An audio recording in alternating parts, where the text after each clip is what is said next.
ಮುಖ್ಯಾಂಶಗಳು. 2021ರಲ್ಲಿ ಆರೋಗ್ಯ ಸಮಸ್ಯೆಗಳಿಗೆ ಪರಿಹಾರ ಕಂಡುಕೊಳ್ಳುವ ವಿಶ್ವಾಸ.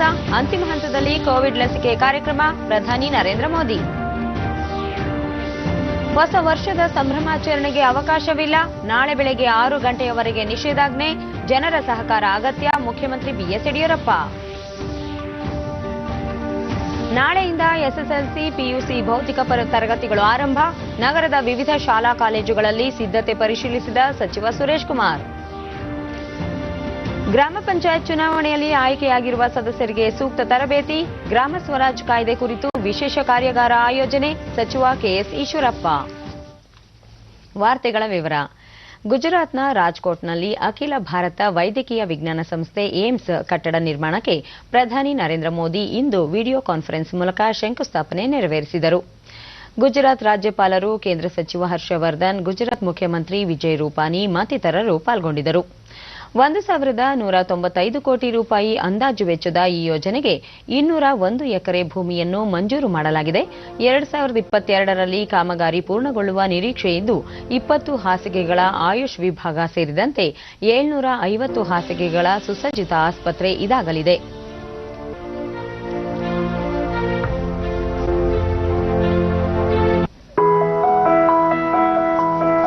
क्या है जीवन में हेल्थ और प्रदेश में हेल्थ इंफ्रास्ट्रक्चर का महत्व? ये बात हमें 2020 से अधिक कौन समझा सकता है, लेकिन धन्य है ये धरा गुजरात की। इन पर उतार रहा है गुजरात।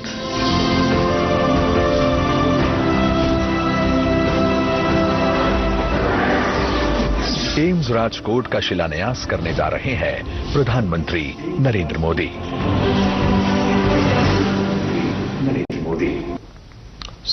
ಬಳಿಕ ಪ್ರಧಾನಿ ನರೇಂದ್ರ ಮೋದಿ 2020ನೇ ಸಾಲಿನಲ್ಲಿ ಕೊರೋನಾ ಸೋಂಕಿನಿಂದಾಗಿ ಸಾಕಷ್ಟು ಸಮಸ್ಯೆಗಳು ಮತ್ತು ಸವಾಲುಗಳು ಎದುರಾಗಿದ್ದು, ನಾವೀಗ ಹೊಸ ವರ್ಷದ ಹೊಸ್ತಿಲಲ್ಲಿದ್ದೇವೆ. ಬರುವ ದಿನಗಳು ಆಶಾದಾಯಕವಾಗಿರಲಿದ್ದು, ಆರೋಗ್ಯ ಸಮಸ್ಯೆಗಳಿಗೆ ಪರಿಹಾರ ಕಂಡುಕೊಳ್ಳುವ ವಿಶ್ವಾಸದಲ್ಲಿದ್ದೇವೆ. ಕೋವಿಡ್-19ಕ್ಕೆ ಲಸಿಕೆ ನೀಡುವ ಕಾರ್ಯಕ್ರಮ ಅಂತಿಮ ಹಂತದಲ್ಲಿದೆ. ದೇಶೀಯವಾಗಿ ಉತ್ಪಾದನೆಯಾಗುವ ಲಸಿಕೆಯನ್ನು ಜನತೆಗೆ ನೀಡಲಾಗುವುದು. ಇದೀಗ 2ನೇ ಅಲೆ ಕಾಣಿಸಿಕೊಂಡಿದ್ದು, ಜನತೆ ಮೈಮರೆಯಬಾರದು. ಎಚ್ಚರಿಕೆಯಿಂದಿದ್ದು ಸರ್ಕಾರದ ಮಾರ್ಗಸೂಚಿಯನ್ನು ಕಡ್ಡಾಯವಾಗಿ ಪರಿಪಾಲಿಸಬೇಕು.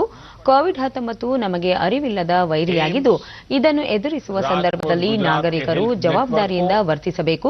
ಕೆಲವು ಬೇಜವಾಬ್ದಾರಿ ವ್ಯಕ್ತಿಗಳು ವೈಯಕ್ತಿಕ ಲಾಭಕ್ಕಾಗಿ ಊಹಾಪೋಹಗಳನ್ನು ಹರಡುತ್ತಾರೆ. ಆಧಾರವಿಲ್ಲದ ಸಂದೇಶಗಳನ್ನು ಸಾಮಾಜಿಕ ಜಾಲತಾಣಗಳಲ್ಲಿ ವಿನಿಮಯ ಮಾಡಿಕೊಳ್ಳುವುದು ಸೂಕ್ತವಲ್ಲ ಎಂದು ಕಿವಿಮಾತು ಹೇಳಿದರು. ಕೋವಿಡ್ ಸಂಕಷ್ಟ ಸಂದರ್ಭದಲ್ಲಿ ಆರೋಗ್ಯ ಕ್ಷೇತ್ರದಲ್ಲಿ ಭಾರತ ಜಾಗತಿಕ ಪ್ರಮುಖ ಕೇಂದ್ರವಾಗಿ ಹೊರಹೊಮ್ಮಿದೆ. ಆಯುಷ್ಮಾನ್ ಭಾರತ್ ಯೋಜನೆ ದೇಶದ ಆರೋಗ್ಯ ಕ್ಷೇತ್ರದಲ್ಲಿ ಸಾಕಷ್ಟು ಸುಧಾರಣೆಗಳಿಗೆ ಕಾರಣವಾಗಿದ್ದು, ದೇಶದ ಬಡಜನರ 30,000 ಕೋಟಿ ರೂಪಾಯಿ ಹಣವನ್ನು ಉಳಿಸಿದೆ.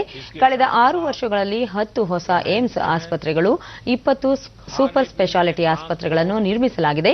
ಹೊಸದಾಗಿ 31,000 ಎಂಬಿಬಿಎಸ್ ಹಾಗೂ 24,000 ಸ್ನಾತಕೋತ್ತರ ಪದವಿ ಸೀಟುಗಳನ್ನು ಹೆಚ್ಚಿಸಲಾಗಿದೆ ಎಂದು ಹೇಳಿದರು. तो उसके बाहर एक छोटा शहर ही बस जाता है कि आजादी के इतने दशकों के बाद भी सिर्फ 6 एम्स ही बन पाए थे। 2003 में अटल जी की सरकार ने 6 और एम्स बनाने के लिए कदम उठाए थे। उनके बनाते बनाते 2012 आ गया था, यानी 9 साल लग गए थे। बीते 6 सालों में 10 नए एम्स बनाने पर काम शुरू कर चुके हैं, जिनमें से कई आज पूरी तरह से काम शुरू कर चुके हैं। एम्स के साथ साथ देश में 20 एम्स जैसे ही सुपर स्पेशलिटी हॉस्पिटल्स का निर्माण भी किया जा रहा है। साथियों, साल 2014 से पहले हमारा हेल्थ सेक्टर अलग अलग दिशा में अलग अलग अप्रोच के साथ काम कर रहा था। प्राइमरी हेल्थ केयर का अपना सिस्टम था। गांवों में सुविधाएं न के बराबर थी। हमने हेल्थ सेक्टर में हॉस्पिटल होलिस्टिक तरीके से हमने जहां एक तरफ प्रिवेंटिव केयर पर बल दिया, वहीं इलाज की आधुनिक सुविधाओं को भी प्राथमिकता दी। हमने जहां गरीब का इलाज पर होने वाला खर्च कम किया, वहीं इस बात पर भी जोर दिया कि डॉक्टरों की संख्या में तेजी से वृद्धि हो। साथियों, आयुष्मान भारत योजना के तहत देश भर के दूर-दराज के इलाकों में लगभग 1.5 lakh health and wellness centre बनाने के लिए काम तेजी से चल रहा है।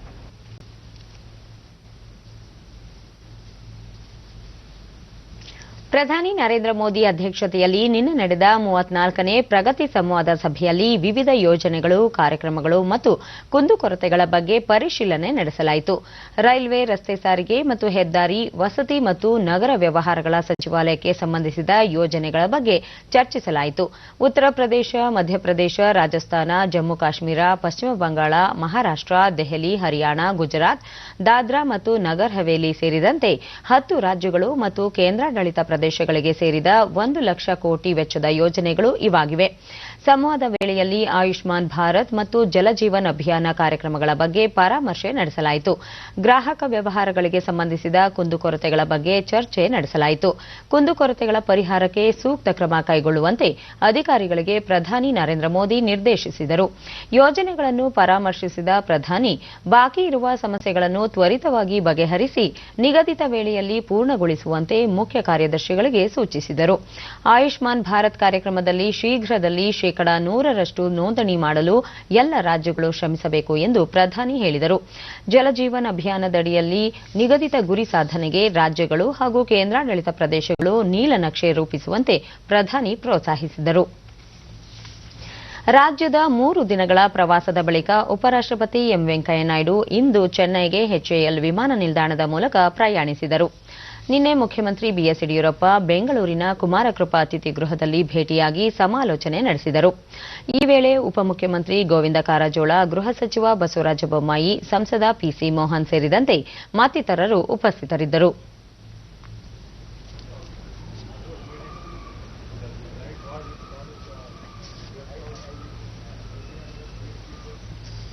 ಈ ಮಧ್ಯೆ ಮುಖ್ಯಮಂತ್ರಿ ಬಿಎಸ್ ಯಡಿಯೂರಪ್ಪ ಸುದ್ದಿಗಾರರೊಂದಿಗೆ ಕೊರೋನಾ ಸೋಂಕು ಪ್ರಮಾಣ ಕಡಿಮೆಯಾಗಿಲ್ಲ, ಹೊಸ ವರ್ಷಕ್ಕೆ ಪಾದಾರ್ಪಣೆ ಮಾಡುತ್ತಿರುವ ಸಮಯದಲ್ಲಿ ನಿರ್ಲಕ್ಷ್ಯ ವಹಿಸುವುದು ಸಲ್ಲ.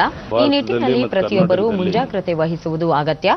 ವಿದೇಶದಿಂದ ರಾಜ್ಯಕ್ಕೆ ಆಗಮಿಸುವವರು ತಪಾಸಣೆಗೆ ಒಳಪಟ್ಟು ಸರ್ಕಾರದ ಮಾರ್ಗಸೂಚಿ ನಿಯಮಗಳನ್ನು ಪಾಲಿಸಬೇಕು ಎಂದರು. ಹೊರಗಡೆಯಿಂದ ಬಂದಂತವರನ್ನ ಚಾಚು ತಪ್ಪದೆ ಸರಿಯಾದ ರೀತಿ ಪರೀಕ್ಷೆ ಮಾಡಿ ಕ್ರಮವನ್ನು ತಗೊಳ್ಬೇಕು.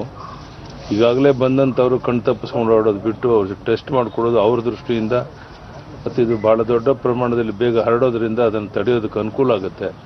ಅದಕ್ಕೆ ಯಾರು ಹೊರಗಡೆಯಿಂದ ಕಳೆದ 2 ತಿಂಗಳಿಂದ ಬಂದಿದ್ದೀರಾ, ಒಂದ್ಸರಿ ಮೆಡಿಕಲ್ ಚೆಕಪ್ ಮಾಡಿಸ್ಕೊಳ್ಳೋಕೆ ಮುಂದೆ ಬಂದು ಸಹಕರಿಸಬೇಕು ಅಂತ ನಾನು ವಿನಂತಿಯನ್ನು ಮಾಡ್ತೇನೆ. ಇದರ ಅನಗತ್ಯವಾಗಿ ಇದರಿಂದ ಬೇರೆಯವ್ರಿಗೆ ಎಲ್ರಿಗೂ ತೊಂದರೆ ಆಗುತ್ತೆ, ಅದಕ್ಕೆ ಅವಕಾಶ ಕೊಡಬಾರ್ದು ಅಂತೇಳಿ ನಾನು ರಾಜ್ಯದ ಮುಖ್ಯಮಂತ್ರಿಯಾಗಿ ಯಾರು ಹೊರಗಡೆಯಿಂದ ಬಂದಾರೆ ಬ್ರಿಟನ್ನಿಂದ ಅವರೆಲ್ಲರನ್ನೂ ಸಹ ವಿನಂತಿಯನ್ನು ಮಾಡುತ್ತೇನೆ. ಬ್ರಿಟನ್ ವೈರಸ್ ಕೊರೋನಾ ರೂಪಾಂತರದ ಆತಂಕದ ಹಿನ್ನೆಲೆಯಲ್ಲಿ ಹೊಸ ವರ್ಷಾಚರಣೆಗೆ ಇಂದು ಮಧ್ಯಾಹ್ನ 12 ಗಂಟೆಯಿಂದ ನಾಳೆ ಬೆಳಗ್ಗೆ 6 ಗಂಟೆಯವರೆಗೆ ನಿಷೇಧಾಜ್ಞೆ ಜಾರಿಗೊಳಿಸಲಾಗಿದೆ. ಜನರ ಆರೋಗ್ಯದ ಹಿತದೃಷ್ಟಿಯಿಂದ ಈ ಕ್ರಮ ಕೈಗೊಳ್ಳಲಾಗಿದೆ ಎಂದು ಮುಖ್ಯಮಂತ್ರಿ ಬಿಎಸ್ ಯಡಿಯೂರಪ್ಪ ಬೆಂಗಳೂರಿನಲ್ಲಿಂದು ತಿಳಿಸಿದರು. ಮಾಧ್ಯಮಗಳೊಂದಿಗೆ ಅವರು ನಿಷೇಧಾಜ್ಞೆ ಇರುವ ಹಿನ್ನೆಲೆಯಲ್ಲಿ ಜನರು ಸಹಕರಿಸಬೇಕು, ಕೊರೋನಾ ಮಾರ್ಗಸೂಚಿಗಳನ್ನು ಕಡ್ಡಾಯವಾಗಿ ಪಾಲಿಸಬೇಕು ಎಂದು ಮನವಿ ಮಾಡಿದರು. ಹೊಸ ವರ್ಷಕ್ಕೆ ನಾಡಿನ ಜನತೆಗೆ ಶುಭ ಕೋರಿದ ಮುಖ್ಯಮಂತ್ರಿ ರಾಜ್ಯ ಮತ್ತು ರಾಷ್ಟ್ರದಲ್ಲಿ ಭಾರತೀಯ ಜನತಾ ಪಕ್ಷ ಮತ್ತಷ್ಟು ಬಲವರ್ಧನೆಗೊಳ್ಳುತ್ತಿದೆ. ಪ್ರಧಾನಿ ನರೇಂದ್ರ ಮೋದಿ ಅವರ ನೇತೃತ್ವದ ಎನ್ಡಿಎ ಸರ್ಕಾರ 2022ರ ವೇಳೆಗೆ ರೈತರ ಆದಾಯವನ್ನು ದ್ವಿಗುಣಗೊಳಿಸುವ ಗುರಿ ಹಾಕಿಕೊಂಡಿದೆ. ಈ ನಿಟ್ಟಿನಲ್ಲಿ ಕೃಷಿ ಮಾರುಕಟ್ಟೆ ಕಾಯ್ದೆಗೆ ತಿದ್ದುಪಡಿ ತಂದಿದೆ. ಮುಂಬರುವ ಕೆಲವೇ ವರ್ಷಗಳಲ್ಲಿ ಭಾರತ ಬೃಹತ್ ಆರ್ಥಿಕ ರಾಷ್ಟ್ರವಾಗಿ ಹೊರಹೊಮ್ಮಲಿದೆ ಎಂದು ವಿವರಿಸಿದರು. ಮತ್ತು ಚೈನಾದಂತಹ ಮುಂದುವರಿದ ರಾಷ್ಟ್ರಗಳ ಜೊತೆ ನಮ್ಮ ಭಾರತ ದೇಶ ಸ್ಪರ್ಧಿಸಿ ಆರ್ಥಿಕ ಅಭಿವೃದ್ಧಿಯಲ್ಲಿ ಉನ್ನತ ಸ್ಥಾನ ಗಳಿಸೋದಕ್ಕೆ ಸವಕಲಾಗಿರುವಂತಹ ಅನೇಕ ಕಾನೂನುಗಳನ್ನ ಸುಧಾರಿಸುವಂತದ್ದು ಅವಶ್ಯವಾಗಿದೆ. ಆದ್ದರಿಂದ ಮೋದಿಜಿಯವರು ಸುಧಾರಿತ ಕಾನೂನುಗಳನ್ನು ರೂಪಿಸಿ ಜಾರಿಗೊಳಿಸ್ತಾ ಇದ್ದಾರೆ. ವಿರೋಧ ಪಕ್ಷದ ಕೆಲವು ನಾಯಕರು ಅನಗತ್ಯ ಟೀಕೆ ಮೂಲಕ ರೈತರನ್ನ ಯೋಜನೆ, ಜಲಜೀವನ್ ಮಿಷನ್, ರೈತರು, ಕೃಷಿ ಕಾರ್ಮಿಕರು, ಸಣ್ಣ ವ್ಯಾಪಾರಿಗಳು ಮೊದಲಾದ ಅಸಂಘಟಿತ ವಲಯಗಳ ಜನತೆಗೆ ಮಾಸಿಕ ಪಿಂಚಣಿ ವ್ಯವಸ್ಥೆ, ಬೇಟಿ ಬಚಾವ್ ಬೇಟಿ ಪಢಾವ್, ಉಜ್ವಲ ಇತ್ಯಾದಿ ಯೋಜನೆಗಳ ಯಶಸ್ಸು. ಪತ್ರಿಕಾಗೋಷ್ಠಿಯಲ್ಲಿ ಉಪಮುಖ್ಯಮಂತ್ರಿ ಡಾಕ್ಟರ್ ಸಿಎನ್ ಅಶ್ವತ್ಥನಾರಾಯಣ, ಸಚಿವ ಆರ್ ಅಶೋಕ ಮತ್ತಿತರರು ಉಪಸ್ಥಿತರಿದ್ದರು. ಬ್ರಿಟನ್ನಿಂದ ನಗರಕ್ಕೆ ಬಂದಿರುವ ಪ್ರಯಾಣಿಕರ ಪೈಕಿ 30 ಜನರಿಗೆ ಕೊರೋನಾ ಸೋಂಕು ಇರುವುದು ಆರ್ಟಿಪಿಸಿಆರ್ ಮೂಲಕ ದೃಢಪಟ್ಟಿದೆ. ಇವರ ಸಂಪರ್ಕದಲ್ಲಿದ್ದ ಇತರ 4 ಸೋಂಕು ತಗುಲಿದೆ ಎಂದು ಆರೋಗ್ಯ ಮತ್ತು ವೈದ್ಯಕೀಯ ಶಿಕ್ಷಣ ಸಚಿವ ಡಾಕ್ಟರ್ ಕೆ ಸುಧಾಕರ್ ಬೆಂಗಳೂರಿನಲ್ಲಿಂದು ತಿಳಿಸಿದರು. ಬ್ರಿಟನ್ನಿಂದ ರಾಜ್ಯಕ್ಕೆ ಆಗಮಿಸಿರುವ ಪ್ರಯಾಣಿಕರ ಪೈಕಿ 7 ಮಂದಿಗೆ ಕೊರೋನಾ ರೂಪಾಂತರಿ ಇರುವುದನ್ನು ಕೇಂದ್ರವೇ ದೃಢಪಡಿಸಿದೆ. ಸೋಂಕಿಗೆ ಒಳಗಾಗಿರುವ 34 ಮಂದಿಗೆ ಆಸ್ಪತ್ರೆಗಳಲ್ಲಿ ಚಿಕಿತ್ಸೆ ನೀಡಲಾಗುತ್ತಿದ್ದು ಅವರ ಆರೋಗ್ಯ ಸ್ಥಿರವಾಗಿದೆ. ಈ ಮಧ್ಯೆ ಸೋಂಕಿನ ಪರೀಕ್ಷೆಗೆ ಒಳಗಾಗದ ಬ್ರಿಟನ್ ಪ್ರಯಾಣಿಕರ ಪತ್ತೆ ಕಾರ್ಯ ಮುಂದುವರೆದಿದೆ ಎಂದು ಸಚಿವರು ತಿಳಿಸಿದರು. ಈ ರೀತಿಯ ಸರ್ವೆ ಯಾಕೆ ಮಾಡಬೇಕು ಅನ್ನೋದು ಮೊದಲೇ. ಇವತ್ತು ಕೋವಿಡ್ ಸಂಖ್ಯೆ ಎಷ್ಟಾಗ್ತಾ ಇದೆ ಅನ್ನೋ ಒಂದು ವಿಚಾರ ಸರ್ಕಾರಕ್ಕೆ ಗೊತ್ತಿರಬೇಕು. ಯಾವ ರೀತಿ ಇದು ಹರಡ್ತಾ ಇದೆ, ಸಮುದಾಯದಲ್ಲಿ, ಜಿಲ್ಲೆಗಳಲ್ಲಿ ಹರಡ್ತಾ ಇದೆ ಅನ್ನೋದು ನಿಖರವಾದಂತಹ ಒಂದು ಮಾಹಿತಿ ಸರ್ಕಾರಕ್ಕಿದ್ರೆ ಅದನ್ನ ಯಾವ ರೀತಿ ನಿಯಂತ್ರಣ ಮಾಡಬಹುದು, ಚಿಕಿತ್ಸೆಯನ್ನು ಕೊಡಬಹುದು, ಕ್ರಮಗಳನ್ನು ವಹಿಸಬಹುದು ಅನ್ನೋದು ಬಹಳ ಮುಖ್ಯವಾಗಿರ್ತಕ್ಕಂಥ ಮೂಲ ಉದ್ದೇಶ ಇದೆ. ಇದರಲ್ಲಿ 3 ವರ್ಗಗಳ ವಿಂಗಡಣೆ ಮಾಡ್ತೀವಿ. ಮೊದಲನೇದು ಕಡಿಮೆ ರಿಸ್ಕ್ ಇರ್ತಕ್ಕಂಥವ್ರು, ಮಿನಿಮಲ್ ರಿಸ್ಕ್ ಇರ್ತಕ್ಕಂಥವರನ್ನ. ಯಾರು ಮಿನಿಮಲ್ ರಿಸ್ಕ್ ಇರ್ತಕ್ಕಂಥವರು, ಯಾರು ಆಸ್ಪತ್ರೆ ಹೊರರೋಗಿಗಳ ವಿಭಾಗದ ರೋಗಿಗಳಿರ್ತಾರೆ, ಅವ್ರ ಸಿಬ್ಬಂದಿಯವರು ಇರ್ತಾರೆ. ರಾತ್ರಿ ಕರ್ಫ್ಯೂ ಬಗ್ಗೆ ಸರ್ಕಾರದಲ್ಲಿ ಯಾವುದೇ ಗೊಂದಲವಿಲ್ಲ ಎಂದು ಇದೇ ವೇಳೆ ಪ್ರಶ್ನೆಯೊಂದಕ್ಕೆ ಉತ್ತರಿಸಿದರು. ಕೋವಿಡ್-19 ನಿರ್ಬಂಧಗಳು ಜಾರಿಯಲ್ಲಿರುವ ಹಿನ್ನೆಲೆಯಲ್ಲಿ ಬೆಂಗಳೂರು ನಗರದಾದ್ಯಂತ ಇಂದು ಮಧ್ಯಾಹ್ನ 12ರಿಂದ ನಾಳೆ ಬೆಳಗ್ಗೆ 6 ಗಂಟೆಯವರೆಗೆ ನಿಷೇಧಾಜ್ಞೆ ಜಾರಿಯಲ್ಲಿರುತ್ತದೆ ಎಂದು ಬೆಂಗಳೂರು ನಗರ ಪೊಲೀಸ್ ಆಯುಕ್ತ ಕಮಲ್ ಪಂತ್ ತಿಳಿಸಿದರು. ರಸ್ತೆ, ಉದ್ಯಾನವನ, ಮೈದಾನ ಸೇರಿದಂತೆ ಸಾರ್ವಜನಿಕ ಸ್ಥಳಗಳಲ್ಲಿ ಹೊಸ ಸಂಭ್ರಮಾಚರಣೆಗೆ ಅವಕಾಶ ಇರುವುದಿಲ್ಲ. 4ಕ್ಕಿಂತ ಹೆಚ್ಚು ಮಂದಿ ಒಂದೆಡೆ ಸೇರುವುದನ್ನು ನಿಷೇಧಿಸಲಾಗಿದೆ. ಎಲ್ಲ ಕಡೆ ನಾಕಾಬಂದಿ ಹಾಕಲಾಗಿದ್ದು ಭದ್ರತೆಗಾಗಿ ಸಿಬ್ಬಂದಿಯನ್ನು ನಿಯೋಜಿಸಲಾಗಿದೆ ಎಂದು ವಿವರಿಸಿದರು. ಸಂಜೆ 6 ಗಂಟೆಯ ನಂತರ ನಗರದಲ್ಲಿ ಭದ್ರತಾ ಕ್ರಮಗಳನ್ನು ಮತ್ತಷ್ಟು ಬಿಗಿಗೊಳಿಸಲಾಗುತ್ತದೆ. ಮುಂಗಡ ಟಿಕೆಟ್ ಹಾಗೂ ಪಾಸ್ ಇದ್ದವರಿಗೆ ಮಾತ್ರ ರೆಸ್ಟೋರೆಂಟ್, ಪಬ್, ಪಾರ್ಟಿಗಳಿಗೆ ಅವಕಾಶ ನೀಡಲಾಗುತ್ತದೆ. ನಿಷೇಧಿತ ಸ್ಥಳಗಳಲ್ಲಿ ಪೊಲೀಸ್ ತಪಾಸಣೆ ಇರಲಿದೆ. ತುರ್ತು ವಾಹನಗಳ ಸಂಚಾರಕ್ಕೆ ಮಾತ್ರ ಅವಕಾಶ ಇರಲಿದೆ ಎಂದು ತಿಳಿಸಿದರು. ನಗರದ ಮಹಾತ್ಮ ಗಾಂಧಿ ರಸ್ತೆ, ಬ್ರಿಗೇಡ್ ರಸ್ತೆ, ಚರ್ಚ್ ಸ್ಟ್ರೀಟ್, ಮ್ಯೂಸಿಯಂ ರಸ್ತೆ, ರೆಸಿಡೆನ್ಸಿ ರಸ್ತೆಗಳಲ್ಲಿ ರಾತ್ರಿ ವಾಹನ ಸಂಚಾರ ನಿರ್ಬಂಧಿಸಲಾಗಿದೆ. ಡಿಡಿ ನ್ಯೂಸ್ನೊಂದಿಗೆ ಕಮಲ್ ಪಂತ್ ನಗರದಲ್ಲಿ ಜಾರಿಗೊಳಿಸಿರುವ ನಿಷೇಧಾಜ್ಞೆ ಕುರಿತು ವಿವರಿಸಿದರು. ಕಡಿವಾಣ ಹಾಕಲಿಕ್ಕೆ ನಾವು ಅಲ್ಲಿ ಭದ್ರತೆ ವ್ಯವಸ್ಥೆಯನ್ನು ಮಾಡಿದ್ದೀವಿ. ಅಂದರೆ Indiranagar, Koramangala, brigade road, MG road ಏರಿಯಾದಲ್ಲಿ ಯಾವ ಥರದ್ದು ಜನರದ್ದು ಓಡಾಡಲಿಕ್ಕೆ ನಾವು ಅವಕಾಶ ಕೊಡಲ್ಲ. ಆದರೆ ಯಾರ್ಯಾರು ಅಲ್ಲಿ ಫಂಕ್ಷನ್ಗಳಿಗೆ, ಅಲ್ಲಿ ಹೋಟೆಲ್, ರೆಸ್ಟೋರೆಂಟ್ಗೆ ಬುಕಿಂಗ್ ಮಾಡ್ಕೊಂಡಿದ್ದಾರೆ, ಅವರು ಬುಕಿಂಗ್ ಕೂಪನ್ ತೋರಿಸಿದರೆ ಅವ್ರಿಗೆ ಅಲ್ಲಿ ಒಳಗೆ ಹೋಗಲಿಕ್ಕೆ ನಾವು ಬಿಡ್ತೀವಿ. ಅಷ್ಟೇ ನಾವು ವ್ಯವಸ್ಥೆ ಮಾಡಿದ್ದೀವಿ. ಕೋವಿಡ್ ತಾಂತ್ರಿಕ ಸಲಹಾ ಸಮಿತಿ ಮಾರ್ಗಸೂಚಿಯಂತೆ ಪ್ರಸ್ತುತ ಶೈಕ್ಷಣಿಕ ವರ್ಷದ 10 ಮತ್ತು 12ನೇ ತರಗತಿಗಳನ್ನು ಜನವರಿ 1ರಿಂದ ಆರಂಭಿಸಲು ಸಿದ್ಧತೆ ನಡೆಯಲಾಗುತ್ತಿದೆ.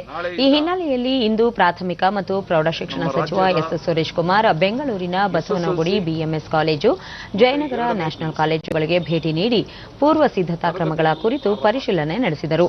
ಬಳಿಕ ಅವರು ನಾಳೆಯಿಂದ ರಾಜ್ಯಾದ್ಯಂತ SSLC ಮತ್ತು PUCಗೆ ಭೌತಿಕ ತರಗತಿಗಳು ಪ್ರಾರಂಭವಾಗುತ್ತಿವೆ.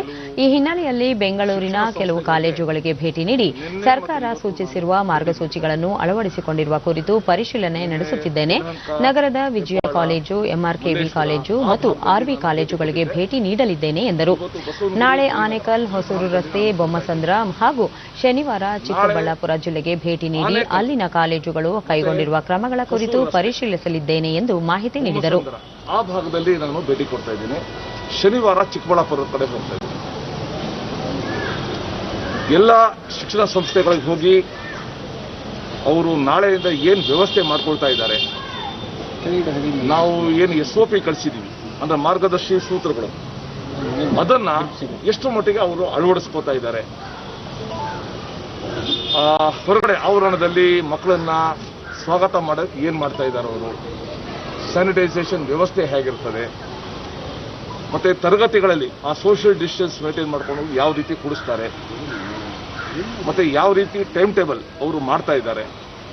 ಜಸ್ಟ್ ಅವ್ರ ಜೊತೆ ಮಾತಾಡಿದಾಗ ನಮಗೂ ಒಂದು ಅರಿವು ಉಂಟಾಗ್ತದೆ. ಮತ್ತೆ ಯಾವ್ಯಾವ ಶಿಕ್ಷಣ ಸಂಸ್ಥೆಯಲ್ಲಿ ಈಗಾಗಲೇ ಪೋಷಕರ ಜೊತೆ ಅವರು ಚರ್ಚೆ ಮಾಡಿದ್ದಾರೆ, ಪೋಷಕರ ಜೊತೆ ಅವರು ಮಾತಾಡಿದ್ದಾರೆ, ಆ ವಿಷಯ ಕೂಡ ನನಗೆ ತಿಳಿದು ಬರ್ತಾ ಇದೆ. ನಿನ್ನೆ ನಾನು ಹೋಗಿದ್ದ ಕಡೆ ಯಲಹಂಕ ಮತ್ತು ಮಲ್ಲೇಶ್ವರದ BS ಸ್ಕೂಲ್ನಲ್ಲಿ ಪೋಷಕರು ಇದ್ದರು, ಅವ್ರ ಜೊತೆನೂ ಕೂಡ ನಾನು ಮಾತಾಡಿದೆ. ಮತ್ತೆ ಇವತ್ತು ಇಡೀ ರಾಜ್ಯದಿಂದ ನನಗೆ ಚಿತ್ರಗಳನ್ನ ಕಳಿಸ್ತಾ ಇದ್ದಾರೆ, ಮಾಹಿತಿಗಳನ್ನ ಕಳಿಸ್ತಾ ಇದ್ದಾರೆ. ಎಲ್ಲರೂ ಯಾವ ರೀತಿ ಸಜ್ಜಾಗ್ತಾ ಇದ್ದಾರೆ, SDMC ಅವರು, ಶಾಲಾ ಮೇಲು ಉಸ್ತುವಾರಿ ಸಮಿತಿಗಳು ಅದನ್ನು ಕೂಡ ಕಳಿಸ್ತಾ ಇದ್ದಾರೆ. ಇವತ್ತು ನಾನು ಇದು ಮುಗಿಸ್ಕೊಂಡು ಜಯನಗರ ನ್ಯಾಷನಲ್ ಕಾಲೇಜು ಮತ್ತು ವಿಜಯ ಕಾಲೇಜು, NNKRV ಮತ್ತು RV ಕಾಲೇಜು, ಈ ಕಾಲೇಜುಗಳಿಗೆ ನಾನು ಭೇಟಿ ಕೊಡ್ತಾ ಇದ್ದೀನಿ ಇವತ್ತು. ಕೊರೋನಾ ಸೋಂಕಿನ ಕಾರಣ ಶಾಲೆಗಳಲ್ಲಿ ತರಗತಿ ಆರಂಭವಾಗದಿರುವ ಹಿನ್ನೆಲೆಯಲ್ಲಿ ದೂರದರ್ಶನದ ಚಂದನ ವಾಹಿನಿಯಲ್ಲಿ 8, 9 ಮತ್ತು 10ನೇ ತರಗತಿಯ ಸಂವೇದ ಪಾಠಗಳನ್ನು ಜನವರಿ 4ರಿಂದ ಮರುಪ್ರಸಾರ ಮಾಡಲಾಗುವುದು ಎಂದು ಪ್ರಾಥಮಿಕ ಮತ್ತು ಪ್ರೌಢಶಿಕ್ಷಣ ಸಚಿವ ಎಸ್. ಸುರೇಶ್ ಕುಮಾರ್ ತಿಳಿಸಿದ್ದಾರೆ.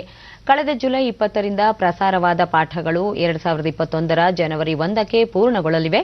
ಜನವರಿ 1ರಿಂದ 10ನೇ ತರಗತಿಗೆ ಶಾಲಾ ತರಗತಿಗಳು ಮತ್ತು 6ರಿಂದ 9ನೇ ತರಗತಿಯವರೆಗೆ ವಿದ್ಯಾಗಮ ತರಗತಿಗಳು ಕೂಡ ಆರಂಭವಾಗುತ್ತಿವೆ ಎಂದು ತಿಳಿಸಿದ್ದಾರೆ. ಚಂದನ ವಾಹಿನಿಯಲ್ಲಿ ಪಾಠಗಳು ಪ್ರಸಾರವಾಗುತ್ತಿರುವುದರಿಂದ ಉತ್ತೇಜನಗೊಂಡು ಜಿಯೋ ವಾಹಿನಿಯವರು 5ರಿಂದ 10ನೇ ತರಗತಿಯ ವಿಡಿಯೋ ಪಾಠಗಳನ್ನು ಉಚಿತವಾಗಿ ಪ್ರಸಾರ ಮಾಡಲು ಮುಂದಾಗಿದ್ದಾರೆ. 1ರಿಂದ 4ನೇ ತರಗತಿ ವಿದ್ಯಾರ್ಥಿಗಳ ಕಲಿಕಾ ಹಿತದೃಷ್ಟಿಯಿಂದ ರೇಡಿಯೋ ಪಾಠಗಳನ್ನು ಸಿದ್ಧಪಡಿಸಲಾಗುತ್ತಿದ್ದು, ಜನವರಿ 2ನೇ ವಾರದಿಂದ ಆಕಾಶವಾಣಿಯ 13 ಕೇಂದ್ರಗಳ ಮೂಲಕ ಪ್ರಸಾರ ಮಾಡಲಾಗುವುದು ಎಂದು ಸಚಿವರು ಮಾಹಿತಿ ನೀಡಿದ್ದಾರೆ. ನಾಳೆಯಿಂದ ಶಾಲಾ ತರಗತಿಗಳು ಆರಂಭವಾಗುತ್ತಿರುವುದರಿಂದ ಮೈಸೂರು ಮಹಾನಗರ ಪಾಲಿಕೆ, ಸಾರ್ವಜನಿಕ ಶಿಕ್ಷಣ ಇಲಾಖೆ ಹಾಗೂ ಜಿಲ್ಲಾ ಲಯನ್ಸ್ ಸೇವಾ ಫೌಂಡೇಶನ್ ಸಹಭಾಗಿತ್ವದಲ್ಲಿ ಶಾಲಾ ಶಿಕ್ಷಕರು ಹಾಗೂ 10 ಮತ್ತು 12ನೇ ತರಗತಿಯ ವಿದ್ಯಾರ್ಥಿಗಳಿಗೆ ಇಂದು ಉಚಿತವಾಗಿ ಕೋವಿಡ್-19 RT-PCR ಪರೀಕ್ಷಾ ಶಿಬಿರವನ್ನು ಆಯೋಜಿಸಲಾಗಿತ್ತು. ವಿದ್ಯಾರ್ಥಿಗಳು ಹಾಗೂ ಶಿಕ್ಷಕರು ಶಿಬಿರದಲ್ಲಿ ಪಾಲ್ಗೊಂಡು ಕೋವಿಡ್-19 ಪರೀಕ್ಷೆಯನ್ನು ಮಾಡಿಸಿಕೊಂಡರು.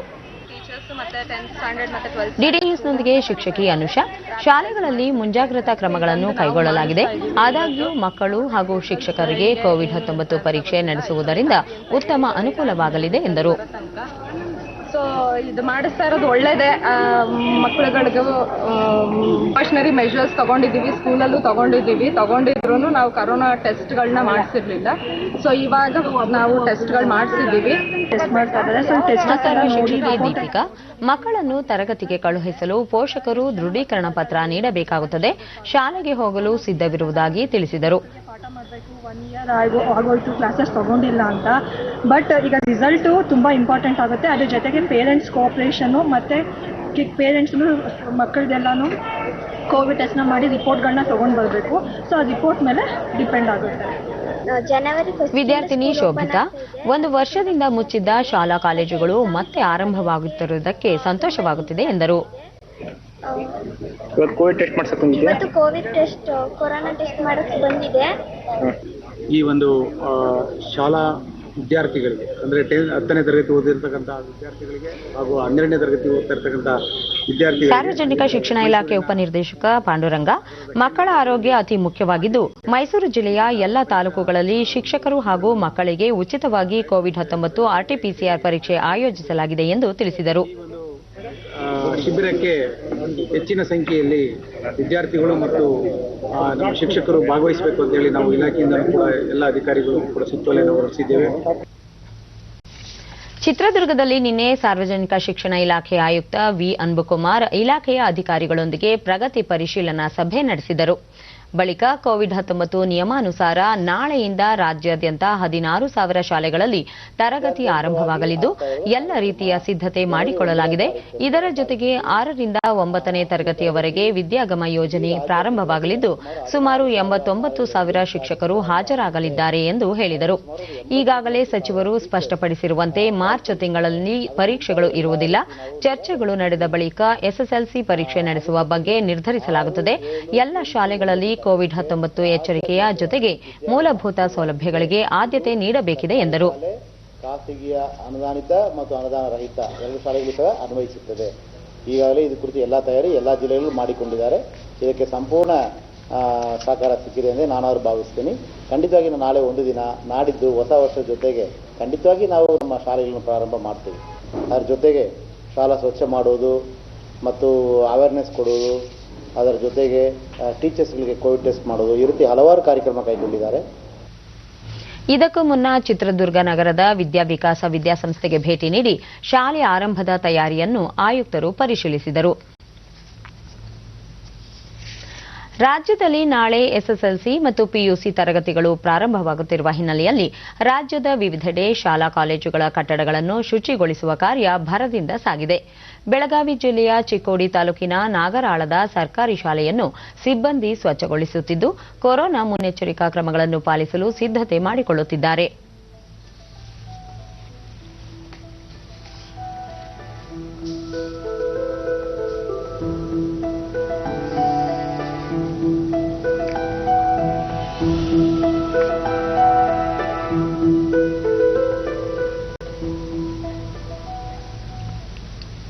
ಅದರ ಜೊತೆಗೆ ಡಿಡಿ ನ್ಯೂಸ್ನೊಂದಿಗೆ ಶಾಲಾ ಶಿಕ್ಷಕರಾದ ಎಸ್ಟಿ ನವಲಿ, ಸರ್ಕಾರದ ನಿರ್ದೇಶನದಂತೆ ಕೊರೋನಾ ಮುಂಜಾಗ್ರತಾ ಕ್ರಮಗಳನ್ನು ಪಾಲಿಸಲು ಎಲ್ಲ ರೀತಿಯ ಅಂತಿಮ ಸಿದ್ಧತೆಗಳನ್ನು ಕೈಗೊಳ್ಳಲಾಗಿದೆ.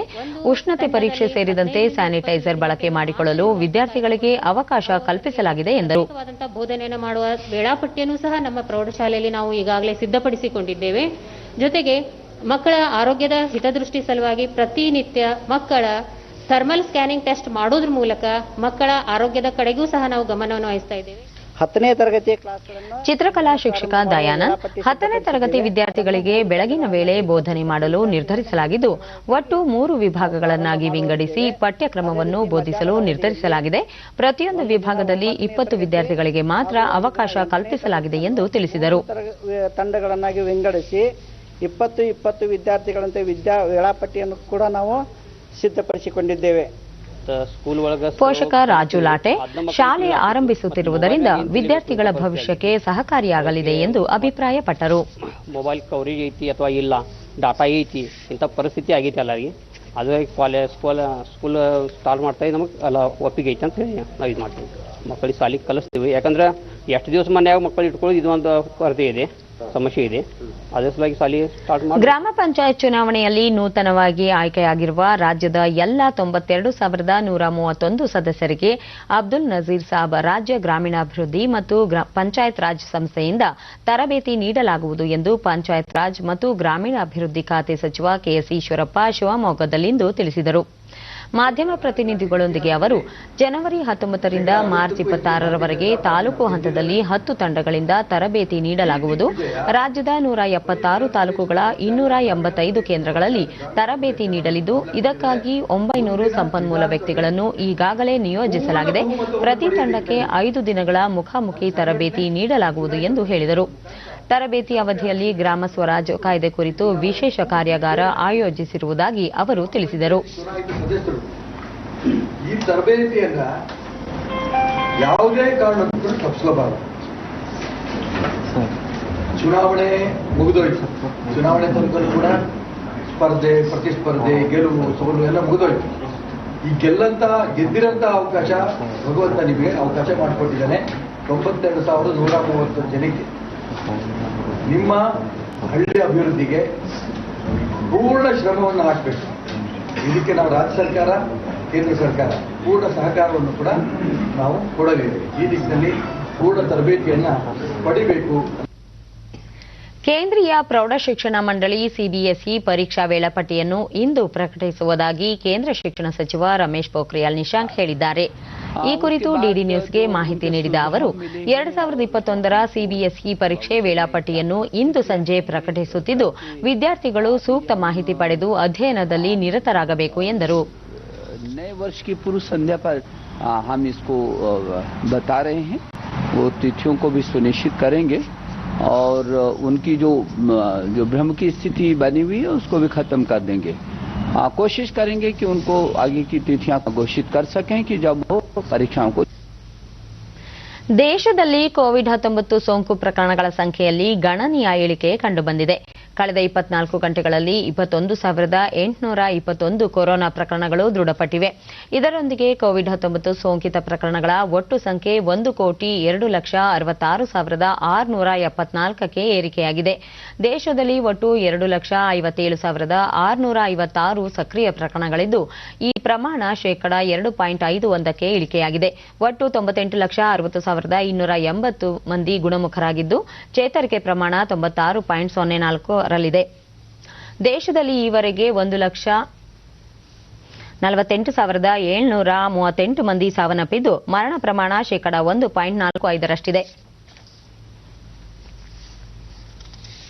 ಕೋವಿಡ್-19 ಹಿನ್ನೆಲೆಯಲ್ಲಿ 2019-20ನೇ ಸಾಲಿನ ವೈಯಕ್ತಿಕ ಆದಾಯ ತೆರಿಗೆ ವಿವರಗಳನ್ನು ಸಲ್ಲಿಸಲು ಇದ್ದ ಗಡುವನ್ನು ಕೇಂದ್ರ ಸರ್ಕಾರ ಜನವರಿ 10ರವರೆಗೆ ವಿಸ್ತರಿಸಿದೆ. ತಮ್ಮ ಖಾತೆಗಳ ಲೆಕ್ಕ ಪರಿಶೋಧನೆ ನಡೆಸಬೇಕಿರುವ ಕಂಪನಿಗಳು ಹಾಗೂ ವ್ಯಕ್ತಿಗಳಿಗೆ ಫೆಬ್ರವರಿ 15ರವರೆಗೆ ಅವಕಾಶ ಕಲ್ಪಿಸಲಾಗಿದೆ. ಈ ಮೊದಲು ವೈಯಕ್ತಿಕ ಆದಾಯದ ವಿವರ ಸಲ್ಲಿಸಲು ಇಂದು ಕೊನೆಯ ದಿನವಾಗಿತ್ತು. ಹಾಗೆಯೇ ಕಂಪನಿಗಳ ಆದಾಯ ವಿವರ ಸಲ್ಲಿಸಲು ಜನವರಿ 31 ಕಡೆಯ ದಿನವಾಗಿತ್ತು. ಕೊರೋನಾ ಸವಾಲುಗಳು ಮುಂದುವರೆದಿರುವ ಕಾರಣ ತೆರಿಗೆ ವಿವರಗಳನ್ನು ಸಲ್ಲಿಸುವ ಗಡುವನ್ನು ವಿಸ್ತರಿಸಲಾಗಿದೆ ಎಂದು ಆದಾಯ ತೆರಿಗೆ ಇಲಾಖೆ ತಿಳಿಸಿದೆ. ರಾಜ್ಯಾದ್ಯಂತ 2 ಹಂತಗಳಲ್ಲಿ ನಡೆದ ಗ್ರಾಮ ಪಂಚಾಯಿತಿ ಚುನಾವಣೆಯ ಮತ ಎಣಿಕೆ ಕಾರ್ಯ ಬಹುತೇಕ ಮುಕ್ತಾಯವಾಗಿದ್ದು ರಾತ್ರಿ 8 ಗಂಟೆಯ ವೇಳೆಗೆ 54,041 ಸ್ಥಾನಗಳ ಫಲಿತಾಂಶ ಪ್ರಕಟಿಸಲಾಗಿದ್ದು ಉಳಿದ 36,781 ಸ್ಥಾನಗಳ ಫಲಿತಾಂಶ ಬಾಕಿ ಇದೆ ಎಂದು ರಾಜ್ಯ ಚುನಾವಣಾ ಆಯೋಗ ಪತ್ರಿಕಾ ಪ್ರಕಟಣೆಯಲ್ಲಿ ತಿಳಿಸಿದೆ. ಇಂದು ಸಂಜೆ ವೇಳೆಗೆ ಸ್ಪಷ್ಟ ಚಿತ್ರಣ ಹೊರಬೀಳುವ ಸಾಧ್ಯತೆಗಳಿವೆ.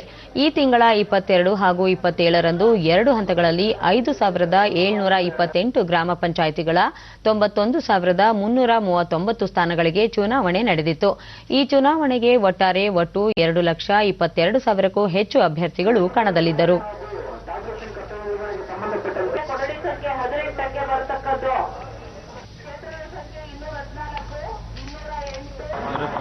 ವಿವಿಧ ಜಿಲ್ಲೆಗಳಲ್ಲಿ ನಡೆದ ಗ್ರಾಮ ಪಂಚಾಯಿತಿ ಚುನಾವಣಾ ಫಲಿತಾಂಶ ಹಂತ ಹಂತವಾಗಿ ಹೊರಬೀಳುತ್ತಿದ್ದು ಮಂಡ್ಯ ಜಿಲ್ಲೆಯ ಮದ್ದೂರು ತಾಲೂಕಿನ ಚಮನಹಳ್ಳಿ ಗ್ರಾಮ ಪಂಚಾಯಿತಿಗೆ ನಡೆದ ಚುನಾವಣೆಯಲ್ಲಿ ನಿವೃತ್ತ ಯೋಧರೊಬ್ಬರು ಗೆಲುವು ಸಾಧಿಸಿ ತಮ್ಮ ಅನಿಸಿಕೆಯನ್ನು ಹಂಚಿಕೊಂಡಿದ್ದಾರೆ. ಇದು ಎರಡನೇ ಬಾರಿ ಆಯ್ಕೆ ಆಯ್ತಾ ಇರೋದು. ನಮ್ಮ ಉದ್ದೇಶ ಗ್ರಾಮಕ್ಕೆ ಒಂದು ಒಳ್ಳೇದು ಮಾಡಬೇಕು, ಒಂದು ಗ್ರಾಮ ಅಭಿವೃದ್ಧಿ ಮಾಡಬೇಕು. ಆರಂಭಿಕ ಬ್ಯಾಟ್ಸ್ಮನ್ ರೋಹಿತ್ ಶರ್ಮಾ ಮೆಲ್ಬರ್ನ್ನಲ್ಲಿ ಭಾರತ ಕ್ರಿಕೆಟ್ ತಂಡಕ್ಕೆ ನಿನ್ನೆ ಸೇರ್ಪಡೆಗೊಂಡಿದ್ದಾರೆ. ಗಾಯದ ಸಮಸ್ಯೆಯಿಂದಾಗಿ ಆಸ್ಟ್ರೇಲಿಯಾ ವಿರುದ್ಧದ ಸೀಮಿತ ಓವರ್ಗಳ ಸರಣಿ ಹಾಗೂ ಮೊದಲೆರಡು ಟೆಸ್ಟ್ ಪಂದ್ಯಗಳಿಗೆ ಅಲಭ್ಯರಾಗಿದ್ದ ಅವರು ಕಡ್ಡಾಯ ಕ್ವಾರಂಟೈನ್ ಅವಧಿಯನ್ನು ಪೂರ್ಣಗೊಳಿಸಿ ಕೊನೆಯ 2 ಟೆಸ್ಟ್ ಪಂದ್ಯಗಳಿಗೆ ತಂಡವನ್ನು ಸೇರಿಕೊಂಡಿದ್ದಾರೆ. ಭಾರತ ಮತ್ತು ಆಸ್ಟ್ರೇಲಿಯಾ ನಡುವಿನ 3ನೇ ಟೆಸ್ಟ್ ಕ್ರಿಕೆಟ್ ಪಂದ್ಯ ಸಿಡ್ನಿಯಲ್ಲಿ ಜನವರಿ 7ರಿಂದ 11ರವರೆಗೆ ನಡೆಯಲಿದೆ. ಕೊನೆಯಲ್ಲಿ ಮತ್ತೊಮ್ಮೆ ಮುಖ್ಯಾಂಶಗಳು. 2021ರಲ್ಲಿ ಆರೋಗ್ಯ ಸಮಸ್ಯೆಗಳಿಗೆ ಪರಿಹಾರ ಕಂಡುಕೊಳ್ಳುವ ವಿಶ್ವಾಸ, ಅಂತಿಮ ಹಂತದಲ್ಲಿ ಕೋವಿಡ್ ಲಸಿಕೆ ಕಾರ್ಯಕ್ರಮ, ಪ್ರಧಾನಿ ನರೇಂದ್ರ ಮೋದಿ. ಹೊಸ ವರ್ಷದ ಸಂಭ್ರಮಾಚರಣೆಗೆ ಅವಕಾಶವಿಲ್ಲ, ನಾಳೆ ಬೆಳಗ್ಗೆ 6 ಗಂಟೆಯವರೆಗೆ ನಿಷೇಧಾಜ್ಞೆ, ಜನರ ಸಹಕಾರ ಅಗತ್ಯ, ಮುಖ್ಯಮಂತ್ರಿ ಬಿಎಸ್ ಯಡಿಯೂರಪ್ಪ. ನಾಳೆಯಿಂದ ಎಸ್ಎಸ್ಎಲ್ಸಿ ಪಿಯುಸಿ ಭೌತಿಕ ತರಗತಿಗಳು ಆರಂಭ, ನಗರದ ವಿವಿಧ ಶಾಲಾ ಕಾಲೇಜುಗಳಲ್ಲಿ ಸಿದ್ಧತೆ ಪರಿಶೀಲಿಸಿದ ಸಚಿವ ಸುರೇಶ್ ಕುಮಾರ್. ಗ್ರಾಮ ಪಂಚಾಯತ್ ಚುನಾವಣೆಯಲ್ಲಿ ಆಯ್ಕೆಯಾಗಿರುವ ಸದಸ್ಯರಿಗೆ ಸೂಕ್ತ ತರಬೇತಿ, ಗ್ರಾಮ ಸ್ವರಾಜ್ ಕಾಯ್ದೆ ಕುರಿತು ವಿಶೇಷ ಕಾರ್ಯಾಗಾರ ಆಯೋಜನೆ, ಸಚಿವ ಕೆಎಸ್ ಈಶ್ವರಪ್ಪ. ನಮ್ಮ ವಾರ್ತಾ ಪ್ರಸಾರವನ್ನು ನೀವು ಡಿಡಿ ಚಂದನ ನ್ಯೂಸ್ ಯೂಟ್ಯೂಬ್ ಚಾನೆಲ್ನಲ್ಲೂ ವೀಕ್ಷಿಸಬಹುದು. ನಮ್ಮ ಮುಂದಿನ ವಾರ್ತಾ ಪ್ರಸಾರ ಸಂಜೆ 4:30ಕ್ಕೆ ಡಿಡಿ ಚಂದನದಲ್ಲಿ. ನಮಸ್ಕಾರ.